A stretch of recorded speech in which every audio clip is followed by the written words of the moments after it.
hidup. Dengan demikian berarti tidak ada pesangon. Berarti RUU Cipta Kerja menghapus pesangon.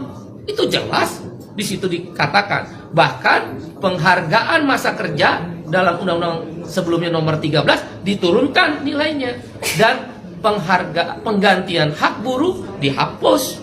Dibalikan kesepakatan pasti pengusaha menolak. Jelas pesangon hilang. Yang ketiga adalah penggunaan outsourcing yang masif. Yang sebelumnya outsourcing hanya 5 jenis pekerjaan, sekarang diperbolehkan. Sekarang semua jenis pekerjaan dan tidak ada batas waktu. Seumur hidup anak kita, para ibu yang susah-susah menyekolahkan anaknya, yang berjibaku pontang-panting mencari rezeki tambahan untuk menyekolahkan anaknya, negara membuka ruang. Para agen, saya quote and quote, bukan berarti seperti itu, tapi quote and quote tanda petik, menjual buruh kepada pengusaha-pengusaha yang serakah itu. Karena sekarang bisa melalui agen bebas seumur hidup dan tidak jelas masa depannya. Yang keempat adalah alasannya karyawan kontrak sekarang bebas. Dulu karyawan kontrak harus ada persyaratan. Boleh menggunakan karyawan kontrak kalau paling lama 3 tahun pekerjaan itu. Jenis pekerjaan tertentu untuk pre-pro, bukan mass product, bukan produksi massal dan sebagainya. Sekarang syarat itu dihapus. Dibolehkan menggunakan karyawan kontrak semua jenis pekerjaan dengan batas waktu tidak tertentu. Wahai ibu-ibu dan bapak-bapak, anak-anak kita terancam dengan masa depannya yang dikontrak seumur hidup tanpa kejelasan nasibnya dan di outsourcing seumur hidup melalui para agen-agen pekerja yang menampung pekerja itu. Berbahaya buat negara ini, terlalu liberal, tidak ada perlindungan negara kepada rakyatnya. Yang kelima adalah social security, jaminan sosial dihapus, khususnya jaminan kesehatan dan jaminan pensiun. Dengan berlakunya upah per jam atau istilah dalam undang RU tersebut persatuan waktu, maka tidak ada lagi kewajiban untuk membayar jaminan kesehatan dan jaminan pensiun. Bagaimana menghitung pensiunnya dengan upah per jam? Ditambah dengan adanya outsourcing dan karyawan kontrak yang bebas, siapa yang bayar jaminan pensiun para buruh dan pekerja itu? Dunia pekerjaan Indonesia terancam, pekerja-pekerja lokal terancam. Ditambah yang keenam alasannya adalah tenaga kerja asing. Dulu harus mendapatkan izin menteri, sekarang hanya sekedar pengesahan tanpa perlu izin menteri. Siapa yang kontrol bahwa buruh kasar tenaga kerja asing bisa masuk? Sekarang saja yang ada izin tertulis menteri bisa hilang, bisa banyak orang buruh kasar tenaga kerja asing masuk.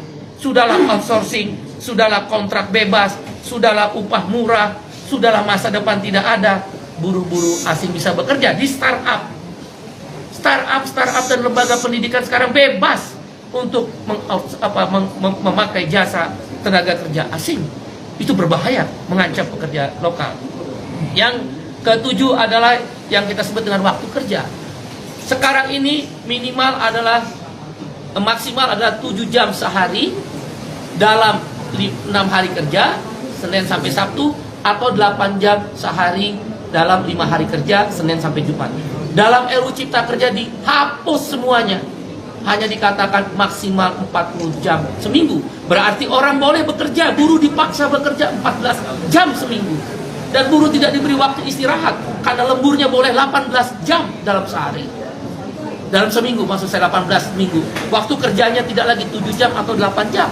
Ini berbahaya untuk masa depan perlindungan kaum buruh. Dan hal-hal lainnya adalah sanksi pidana dihapuskan dengan RUU Cipta Kerja yang baru ini. Orang tidak bayar, pengusaha tidak bayar upah, tidak ada sanksi pidana.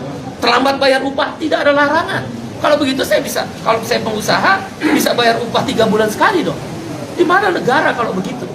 Kalau memang tujuannya investasi, kenapa tidak ada perlindungan? Kita setuju investasi, yang tidak kita setuju adalah tidak ada perlindungan.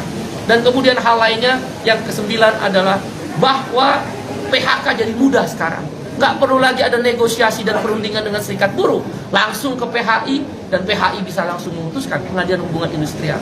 Oleh karena itu kami berpendapat 9 alasan KSPI menolak RUU Cipta Kerja yang sudah resmi diserahkan DPR akan dilakukan perlawanan. Bagaimana kalau kemudian DPR tetap mengesahkan RUU tersebut? Ada 3 langkah yang kami lakukan. 1, aksi besar-besaran selama pembahasan di DPR, maupun kalaulah dipaksa untuk disahkan yang merugikan buruh tadi.